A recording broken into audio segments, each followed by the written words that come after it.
2023, une année charnière pour l'industrie du divertissement.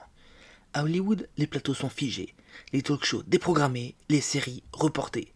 Et dans les rues de Los Angeles, des pancartes, des slogans, des centaines de scénaristes en grève. Derrière cette paralysie spectaculaire, il y a un cri, celui d'une profession sous-estimée, exploitée, invisibilisée. Car sans scénariste, pas de film, pas de série, pas de dialogue, pas de rêve hollywoodien. Ce que vous vous apprêtez à découvrir, c'est bien plus qu'un simple conflit syndical. C'est un soulèvement face à une industrie qui oublie parfois qu'avant la caméra, avant l'acteur, il y a une page blanche, et celui ou celle qui la remplit. Salut à tous, c'est Lucas, et aujourd'hui je vous propose de revenir sur la grève des scénaristes de 2023, l'une des plus importantes grèves de l'histoire du divertissement audiovisuel. La grève des scénaristes de 2023 n'est pas née d'un jour à l'autre. Elle est l'aboutissement de plusieurs années de frustration et de dégradation des conditions de travail dans une industrie où les profits ne cessent de croître, mais où les auteurs sont de plus en plus relégués à la marge. L'un des points de tension les plus marquants est l'émergence des mini-rooms, un système de développement de séries mis en place par les studios pour réduire leurs coûts.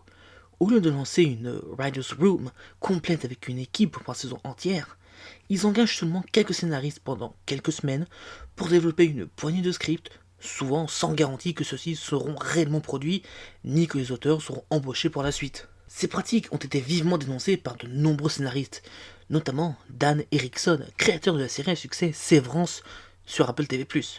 Lors d'un témoignage public, il a expliqué comment son équipe avait été confinée à une phase de développement très courte et sous-payée, avec peu de contact avec les étapes de tournage. Cela prive les scénaristes non seulement de revenus stables, mais aussi d'une partie essentielle de leur métier, l'apprentissage de la production, de la réalisation, de l'adaptation des scènes sur le plateau. Sans ce lien direct avec la mise en scène, les jeunes auteurs restent enfermés dans une position subalterne, incapables de progresser dans leur carrière. Je peux aussi mentionner Wang Dong-hyuk, le créateur de la série sud-coréenne Squid Game. La série a été un succès colossal pour Netflix, générant environ 900 millions de dollars de valeur estimée pour la plateforme. Pourtant, Wang n'a presque rien touché en plus du contrat initial. Il a déclaré dans la presse ne pas être si riche que ça et qu'il avait été payé conformément au contrat signé au départ, sans bonus, ni part sur les bénéfices, ni droits dérivés. Pire encore, quand Netflix a lancé une version télé-réalité du concept intitulée Squid Game The Challenge, il n'a reçu aucune compensation spécifique, car les clauses de son contrat initial ne prévoyaient rien de tel. Un autre cas frappant est celui d'Alex O'Keefe, scénariste de la série The Bear.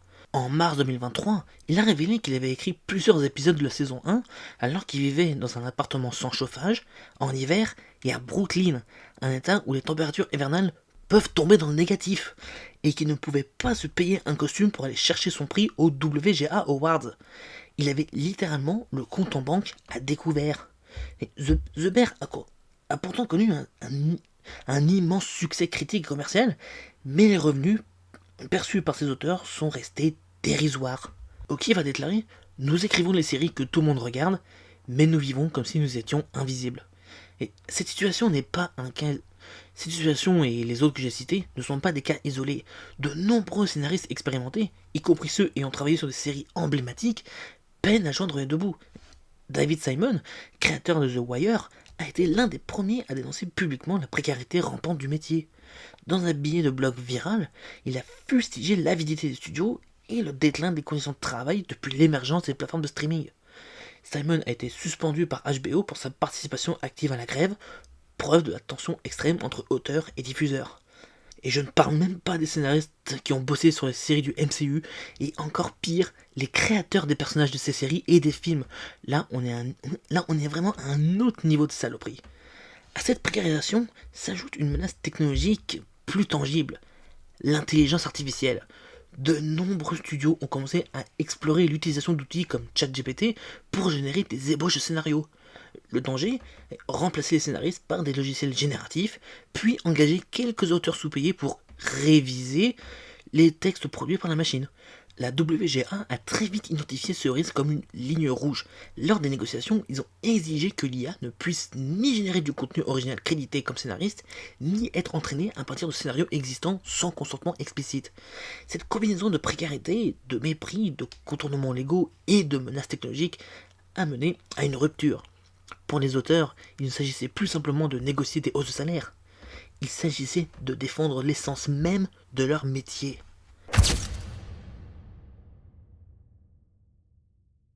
Cette grève a été déclenchée par une accumulation de frustrations et de revendications précises portées par la Guilde des auteurs d'Amérique. Ces revendications dépassent la simple question des salaires. Elles touchent à l'essence même du métier de scénariste, comme je l'ai dit il y a quelques secondes, à la manière dont leur travail est valorisé et protégé dans un paysage médiatique en profonde mutation. Parmi les revendications citées, on a par exemple la rémunération et les résiduels. Historiquement, les scénaristes ne se contentent pas d'un salaire fixe pour leur travail d'écriture. Ils perçoivent aussi des résiduels, c'est-à-dire des paiements récurrents calculés en fonction des diffusions ultérieures de leurs œuvres, que ce soit les rediffusions à la télé, les ventes de DVD, le streaming, etc. Sauf qu'avec l'essor des plateformes de streaming, que je ne vais pas m'embêter à citer, vous les connaissez tous, les modalités de calcul des résiduels sont devenues opaques, voire inexistantes. Les studios ne communiquent pas les chiffres d'audience, ce qui empêche les scénaristes de toucher une part juste des profits générés. Et donc la WGA revendique donc un accès transparent aux données de visionnage pour garantir un calcul équitable des résiduels. Deuxième revendication citée, les mini-rooms. Ces petites équipes de scénaristes engagées pendant une période très courte, souvent quelques semaines, pour développer une poignée d'épisodes avant qu'une série ne soit officiellement lancée. Si ce procédé permet aux studios de limiter les coûts, il crée une insécurité extrême chez les auteurs. Pas de garantie de travail à long terme, des salaires réduits, et souvent aucun accès aux phases de production et de tournage. Cela empêche les scénaristes de pleinement participer au processus créatif et de construire leur carrière. Ça aussi, je l'ai dit en début de vidéo. Les revendications portent donc sur la rémunération minimale garantie pour les mini-rooms, la durée minimale du contrat, ainsi que la reconnaissance officielle de ce travail dans la chaîne de production. Ce qui devrait honnêtement être la base. Troisième point, et je pense le plus important et le plus actuel, l'intelligence artificielle. Un vrai sujet central. Les studios explorent l'utilisation d'outils génératifs capables de produire des ébauches de scénarios ou d'aider à la rédaction. La Guilde des scénaristes exige que les scénaristes soient protégés contre toute exploitation de leur travail par l'IA. Concrètement, cela signifie interdire que les studios entraînent leur algorithme sur les scénarios écrits par des auteurs sans leur accord explicite, interdire l'utilisation de l'IA pour créer du contenu scénaristique original, crédité à un humain sans participation réelle de ce dernier, et garantir que les scénaristes restent les seuls titulaires du crédit d'auteur, empêchant la déshumanisation et la dilution de leur travail par la machine. D'ailleurs, à ce sujet, il est important de noter que, selon la législation américaine actuelle, donc ça vaut ce que ça vaut, un scénario entièrement généré par une IA, sans contribution humaine significative, ne peut pas bénéficier de droits d'auteur.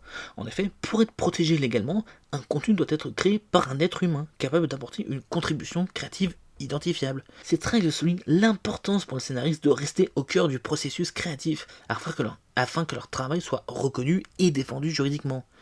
Elle nourrit aussi la crainte que les studios utilisent l'IA pour produire massivement du contenu sans rémunérer ni créditer les auteurs humains, dévaluant ainsi leur rôle et menaçant l'avenir de la profession. Quatrième point, la transparence sur les contrats et les nouvelles plateformes. Le streaming a complètement changé les règles du jeu. Les contrats doivent s'adapter à ces nouveaux modèles économiques. Les revendications incluent donc une plus grande transparence sur les revenus générés par la diffusion des plateformes, l'introduction d'une clause spécifique pour les scénaristes travaillant sur des productions internationales ou hybrides, genre par exemple une série américano-italienne par exemple, et l'amélioration des protections sociales, notamment pour les auteurs indépendants souvent exclus des systèmes traditionnels. Et enfin, cinquième point, la reconnaissance de la diversité et de l'équité.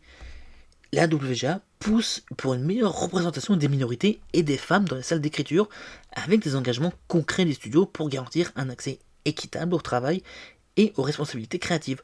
Ces revendications, loin d'être isolées, reflètent une volonté collective des scénaristes de préserver non seulement leur subsistance économique, mais aussi la qualité artistique et humaine des productions.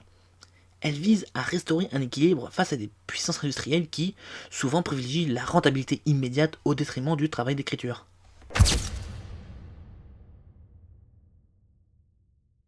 La grève de 2023 initialement porté par les scénaristes, a rapidement trouvé un écho puissant auprès d'une autre catégorie clé de l'industrie, les acteurs.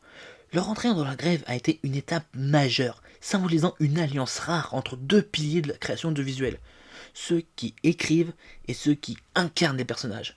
Face à un système industriel qui, depuis des décennies, a souvent exploité leurs talents sans leur garantir des conditions décentes. Et là, vous vous posez sûrement la question, pourquoi les acteurs ont rejoint la grève? Eh bien, plusieurs raisons ont poussé les acteurs à rejoindre massivement le mouvement. Déjà, la précarité croissante des contrats, notamment pour les acteurs non vedettes ou les seconds rôles, souvent payés au lance-pierre ou sans garantie solide.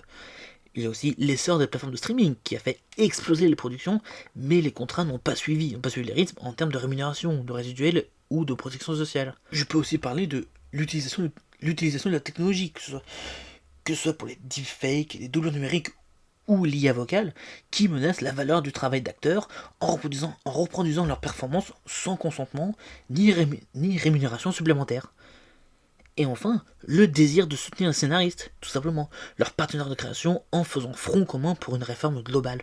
Plusieurs cas emblématiques ont illustré les conditions difficiles que subissent les acteurs dans l'industrie. Il y a par exemple John Cho, acteur connu pour son rôle dans Star Trek et la franchise Harold et Kumar, qui a évoqué publiquement la difficulté pour les acteurs asiatiques de décrocher des rôles rémunérés à leur juste valeur, souvent cantonnés à des rôles secondaires ou stéréotypés avec des contrats limités. Il y a aussi Zosia Mamet, célèbre pour son rôle dans Girls, qui a dénoncé le système des mini-rooms côté acteurs aussi, où les acteurs sont embauchés pour une poignée d'épisodes sans aucune garantie sur la suite, ce qui fragilise leur stabilité financière. Ou encore Sarah Paulson, star d'American Horror Story, qui a pris position sur l'absence de transparence dans les revenus issus des plateformes numériques, expliquant que malgré la popularité des séries, les rémunérations ne reflètent pas le succès massif de ces programmes de streaming. Et certains acteurs des séries cultes comme The Walking Dead ou Stranger Things ont rapporté des tensions avec les studios concernant la revalorisation de leurs contrats après plusieurs saisons à succès, où les augmentations sont souvent plafonnées malgré l'explosion de l'audience et des revenus. Ce sont quelques cas, et je suis sûr qu'il y en a plein d'autres, il y en a forcément plein d'autres. L'une des problématiques les plus sensibles est l'utilisation de la technologie pour reproduire la voix d'un acteur sans leur accord. Un exemple récent et celui frappant est celui d'Alain Dorval, la voix française emblématique de Sylvester Stallone depuis près de 50 ans. Décédé en février dernier, sa voix a été recréée par intelligence artificielle sur le film Armor, diffusé sur Prime Video en 2025. Cette initiative a d'abord reçu l'accord de sa famille, notamment de sa fille Aurore Berger, ministre déléguée chargée de l'égalité entre les femmes et les hommes. Cependant, un malentendu est rapidement apparu. Alors qu'un accord avait été donné pour un simple essai, la voix clonée a finalement été utilisée dans la bande-annonce et le film complet, sans validation finale de la famille. Ce recours à la voix synthétique a suscité une vive polémique, notamment parce que la qualité du doublage généré manquait d'émotion du naturel, souvent de fortes inquiétudes éthiques sur le respect de la mémoire de l'artiste et des volontés de ses proches. Par ailleurs, Aurore Berger a reçu beaucoup de critiques pour cette situation, accusée d'avoir donné un accord trop rapide ou mal encadré. Elle a exprimé publiquement son mécontentement sur les réseaux sociaux, dénonçant le non-respect des engagements par les studios. Ce cas illustre parfaitement les tensions entre progrès technologique et respect des droits des acteurs, pour ne pas dire des droits de l'homme, mais aussi les zones floues juridiques concernant l'utilisation des voix posthumes et la nécessité d'un cadre légal strict. Face à ces dérives, les acteurs demandent le droit de contrôle et d'approbation sur toute utilisation technologique de leur voix ou image, notamment après leur décès, des compensations financières juste en cas d'utilisation d'IA, de deepfake ou d'autres formes de reproduction numérique, et des productions légales renforcées pour éviter l'exploitation sans consentement et la déshumanisation des performances artistiques. Pour ceux qui ont vu le film The Flash, vous savez très bien de quoi je parle ici. Le ralliement des acteurs a donné un poids considérable au mouvement, médiatiquement et économiquement. Le blocage ne concernait plus uniquement les scénaristes, mais aussi les visages emblématiques des séries et films. Cela a mis une pression supplémentaire sur les studios et les plateformes qui voyaient leur production stoppée sur plusieurs fronts. Cette union historique a aussi permis de sensibiliser le grand public à la réalité des conditions de travail dans l'industrie, brisant l'image de l'amour souvent associée à Hollywood pour révéler des situations bien plus fragiles et injustes. Mais cette grève ne surgit pas dans le vide, elle s'inscrit dans une histoire longue et mouvementée de tensions entre les scénaristes et les studios hollywoodiens. À plusieurs reprises depuis le XXe siècle, les scénaristes ont dû poser les stylos pour rappeler qu'aucun film, aucune série, aucune œuvre audiovisuelle ne peut exister sans leur travail. Et pourtant, leurs revendications, souvent les mêmes, qui reviennent à chaque fois, ont été ignorées ou repoussées jusqu'à la rupture. La première grande grève remonte à 1960, lorsque la Guilde des scénaristes mène un mouvement crucial dans l'histoire du droit du travail hollywoodien. À cette époque, la télévision commence à rediffuser des films et des émissions en masse, mais aucun système de rémunération n'est prévu pour les auteurs des œuvres rediffusées. Les scénaristes exigent alors une rémunération résiduelle à chaque rediffusion de leurs œuvres à la télévision et une meilleure couverture santé et retraite, puisque la WGA cherchait à créer un véritable filet social pour ses membres. Résultat, après 5 mois de négociations, les studios cèdent sur plusieurs points. Les résiduels sont introduits pour la première fois, une avancée majeure qui va devenir un pilier des futurs combats. Et pour ce qui est de la meilleure couverture santé et retraite, j'ai pas trouvé grand chose. J'ai peut-être mal cherché, ça se trouve, mais j'ai rien trouvé. Avançons un peu dans le temps pour aller jusqu'aux années 80, époque où la télévision par câble explose, tout comme le marché de la VHS, qui devient une source de profit colossale pour les studios. Mais, évidemment, les scénaristes ne voient rien de cette manne. Le cœur du conflit repose sur l'absence de résiduels adaptés aux nouvelles technologies, et la volonté des studios de ne pas inclure la vidéo domestique dans les calculs de redistribution. Résultat, après une grève de 3 mois, un accord partiel est trouvé, mais les scénaristes obtiennent des résiduels dérisoires sur les ventes de VHS. À long terme, cela générera une rancœur profonde. Ce compromis est souvent vu comme une capitulation stratégique qui va alimenter la colère durant les décennies suivantes, en particulier dans les années 2000 avec l'explosion du DVD. Mais maintenant, je vais vous parler de la grève la plus longue de l'histoire, celle de 1988. Cette grève a duré 153 jours, bloquant totalement les chaînes de production. Les scénaristes dénoncent une rémunération trop faible sur les ventes de VHS, comme je l'ai mentionné tout à l'heure, une absence de reconnaissance de leur rôle dans la création, et un système de résiduel trop rigide face aux évolutions technologiques. Conséquence, le report ou l'annulation de plusieurs émissions de séries télé, l'impact économique est lourd, l'industrie perd plusieurs centaines de millions de dollars, mais le bilan est mitigé pour la WGA. Les avancées sont certes réelles, mais surtout partielles. Cette grève pose les fondations d'un conflit latent autour du numérique. On avance encore dans le temps d'une petite vingtaine d'années pour arriver à la grève de 2007-2008, qui est sans doute la plus emblématique de l'ère moderne. Elle a duré une centaine de jours et ses causes sont étroitement liées à l'arrivée des nouvelles plateformes de diffusion numérique. Concrètement, les scénaristes réclament une reconnaissance des droits d'auteur sur les contenus diffusés en ligne, une rémunération sur les ventes de contenus numériques, donc sur iTunes, Amazon et YouTube, et des résiduels pour le streaming, alors que les plateformes comme Netflix ou Hulu commençaient à dominer le paysage. Exemple de tension de cette grève, les studios affirment que les contenus en ligne sont des contenus promotionnels et qui ne génèrent pas de revenus, ce qui est évidemment faux. Et des séries populaires comme The Office, Lost ou 24 voient leur production interrompue, provoquant une frustration massive des fans et un vide télévisuel mondial.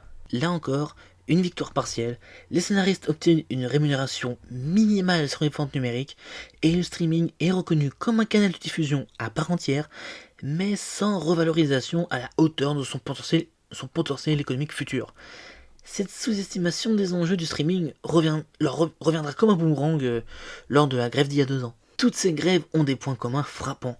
Elles naissent à chaque transformation technologique majeure, que ce soit la télévision, la VHS, le câble, Internet, les IA et j'en passe. Les scénaristes doivent sans cesse revendiquer des droits élémentaires sur les nouvelles formes d'exploitation de leurs œuvres, et les studios ont historiquement tendance à prétendre que les nouvelles technologies ne sont pas encore rentables, juste pour repousser les négociations, alors qu'ils savent pertinemment que ces nouvelles technologies seront rentables. Ils sont pas stupides, ils vous prennent pour des gens stupides. Chaque mouvement n'a pas nécessairement abouti à une victoire totale, mais tous ont permis des avancées qui, aujourd'hui, structurent encore le contrat entre auteurs et industrie. Le problème, c'est que ces contrats sont toujours en retard d'une révolution, ce qui impose aux scénaristes, et désormais aux acteurs, de reprendre le combat à chaque tournant. Finalement, après presque 5 mois d'arrêt, la grève des scénaristes et plus tard des acteurs de 2023 s'est achevée sur un accord historique entre la WGA et, et, et the Alliance of Motion Pictures and Television Producers, ou l'Alliance des producteurs du cinéma et de la télévision, vu qu'on est français, hein. Mais comme souvent dans l'histoire des luttes sociales hollywoodiennes, les résultats sont mi-figue mi-raisin. Certaines avancées sont majeures, d'autres revendications sont restées sans réponse. Le paysage audiovisuel post-grève ne sera plus tout à fait le même, pour le meilleur et pour le reste. D'abord, plusieurs points cruciaux ont été gagnés, parfois pour la première fois dans l'histoire des négociations. Il y a d'abord eu des salaires revalorisés, le minimum syndical d'écriture a été augmenté, en particulier pour les scénaristes travaillant sur une plateforme de streaming, qui bénéficient jusque-là de contrats bien moins avantageux que les chaînes de télévision traditionnelles. Un système de résiduel repensé, désormais les scénaristes de plateforme reçoivent des bonus liés à la performance d'un programme. Autrement dit, si une série fait un carton mondial sur Netflix ou Prime Video par exemple, eh bien l'auteur peut toucher une rémunération complémentaire, ce qui était totalement inexistant avant. Ensuite, et là c'est intéressant, des protections contre l'IA, c'est sans doute l'un des aspects les plus discutés de l'accord. Il a été reconnu que l'intelligence artificielle ne peut pas être utilisée pour écrire ou réécrire un scénario de manière autonome. De plus, un scénariste ne peut pas être contraint d'utiliser une IA pour faire son travail. Le syndicat a ainsi posé une base juridique qui pourrait faire école dans d'autres domaines créatifs, par exemple les effets spéciaux. Et enfin, la transparence des données d'audience. Les studios doivent désormais communiquer au syndicat des données confidentielles sur le visionnage des programmes, ce qui permettra de mieux estimer les résiduels dus. Cette mesure était longtemps considérée comme impossible par les plateformes qui gardaient ces chiffres dans leur coin comme des bons gros rats. Ces victoires montrent que la grève a payé et qu'en mettant l'industrie à l'arrêt, les scénaristes ont su renverser le rapport de force. Pour beaucoup, c'est même le plus gros succès syndical depuis la grève de 2007-2008. Mais évidemment, tout n'a pas été gagné. Plusieurs sujets ont été évités, différés, ou tout simplement refusés par les studios. Par exemple, le système des mini-rooms, bien que partiellement encadré, ça n'a pas été aboli. Les scénaristes de junior ou intermédiaires continueront à être embauchés sur des durées courtes, parfois sans assurance d'être inclus dans la production finale de la série qu'ils ont pourtant co-créée. On va revenir un peu sur l'intelligence artificielle parce que son encadrement reste, malgré les avancées, encore flou. Rien n'interdit à un studio de faire générer un traitement ou une idée par IA, puis de le faire retravailler par un scénariste humain. Le flou sur la propriété intellectuelle des idées hybrides laisse craindre que ce terrain soit à nouveau disputé dans quelques années. Ce qui ne serait pas étonnant. Et enfin, les résiduels liés à l'international restent très limités. Si une série américaine explose sur Netflix en France ou en Corée du Sud, bien sûr, Corée du Sud, eh bien le scénariste ne verra qu'une infime partie de ses profits. Voire dans le pire des cas, ne verra rien du tout de ses profits. En somme, les avancées sont là, mais le système reste profondément inégalitaire. Beaucoup de scénaristes dénoncent un plafond de verre, des améliorations ont été obtenues, certes, mais le modèle économique ultra-libéral d'audiovisuel n'a pas été remis en cause. Et là vous vous dites sûrement, mais quelles ont été les conséquences de tout ça? Ne vous inquiétez pas, j'y viens. La grève a coûté des milliards de dollars à l'économie du divertissement. Les tournages ont été suspendus, les plateaux désertés, les sorties de films repoussées, même les événements prestigieux comme les Emmy Awards ou les Comic-Con ont été perturbés faute de temps disponible. Et des films attendus comme Dune partie 2 ou Deadpool 3 ont vu leur sortie décalée. Plusieurs séries ont été annulées purement et simplement faute de pouvoir respecter le délai de production imposé par les plateformes.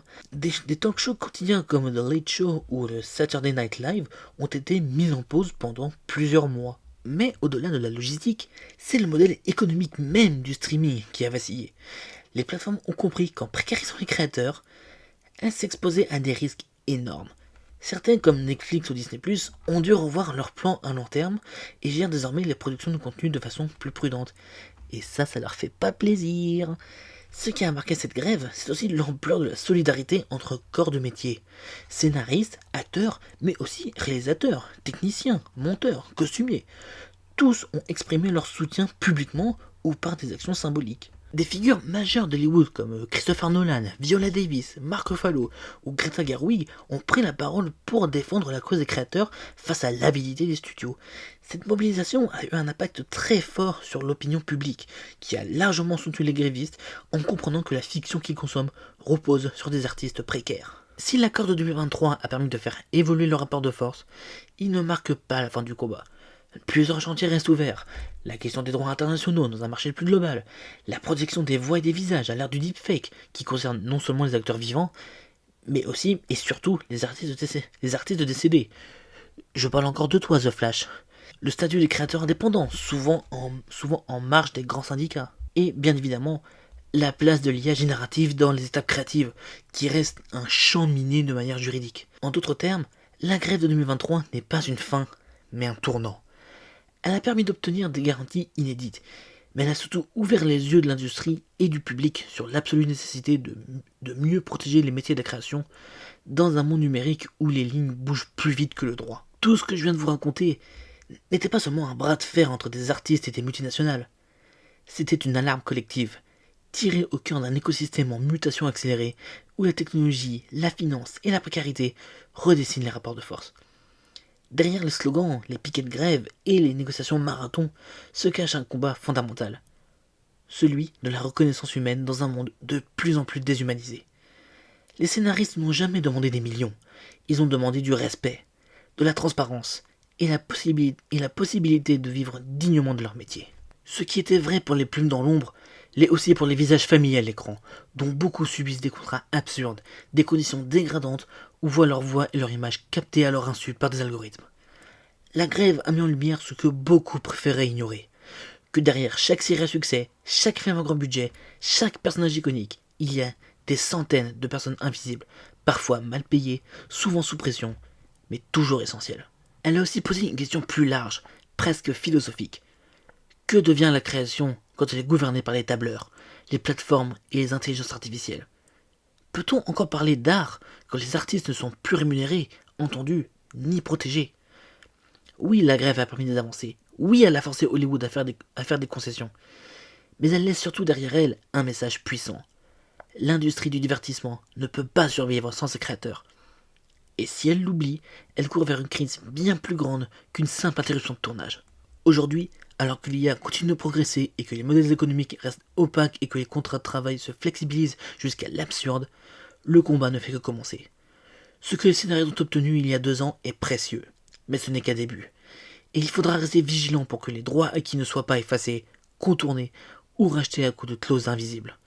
Finalement, cette grève aura rappelé une vérité simple, mais fondamentale. Sans ceux qui écrivent les histoires, il n'y a plus d'histoire à raconter. Merci d'avoir regardé cette vidéo jusqu'au bout. Si vous avez aimé, n'hésitez pas à me le faire savoir en likant cette vidéo. Écrivez dans les commentaires ce que vous pensez de toute cette histoire. Partagez-la à vos proches pour qu'ils puissent connaître ce récit historique. Et surtout, abonnez-vous à ma chaîne pour ne pas rater mes futures vidéos. C'était Lucas. Ciao, bye bye.